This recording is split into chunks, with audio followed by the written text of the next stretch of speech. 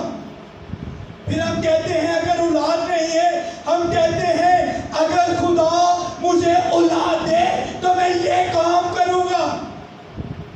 اور کچھ ایسے بھی لوگ ہیں جو منت مانتے ہیں اور کہتے ہیں اولاد کے لیے کہ خداوند اگر تو مجھے اولاد دے تو اس کو میں تیری راہ پر چلاؤں گا، اسے میں پاسٹر بناؤں گا، لیکن جب وقت آتا ہے تو وہ بھول جاتے ہیں کہ ہم نے کیا منت مانی تھی اور وہ اس کو ادا نہیں کرتے۔ اور کلام خدا میں مقدس واعظ لکھتا ہے کہ تیرا منت نہ ماننا اس سے بہتر ہے کہ تو منت مانے اور اس کو ادا نہ کرے، کہ تو منت مانے اور اس کو ادا نہ کرے۔ جب بھی ہم نے منت ماننی ہے اس کو ادا ضرور کرنا ہے، کیونکہ خداوند کا کلام ہمیں یہ فرماتا ہے، ہمیں یہ حکم دیتا ہے اگر ہم اس قابل نہیں، اس لائق نہیں کہ ہم منت کو ادا نہ کر سکیں تو اس سے بہتر ہے کہ ہمیں منت نہیں ماننی چاہیے۔ اگر منت ماننی ہے تو اس کو ادا بھی لازم کرنا ہے۔ کاش کہ خدا ہمیں توفیق دے کہ اگر ہم نے جانے انجانے میں کوئی منت مانی ہے، اسے بھول چکے ہیں، تو وہ ہمیں یاد آ جائے اور ہم اس کو ادا کریں، کیونکہ خداوند کا یہ حکم ہے کہ جو ہم نے منت ماننی ہے اس کو ادا بھی کرنا ہے۔ خداوند آپ سب کو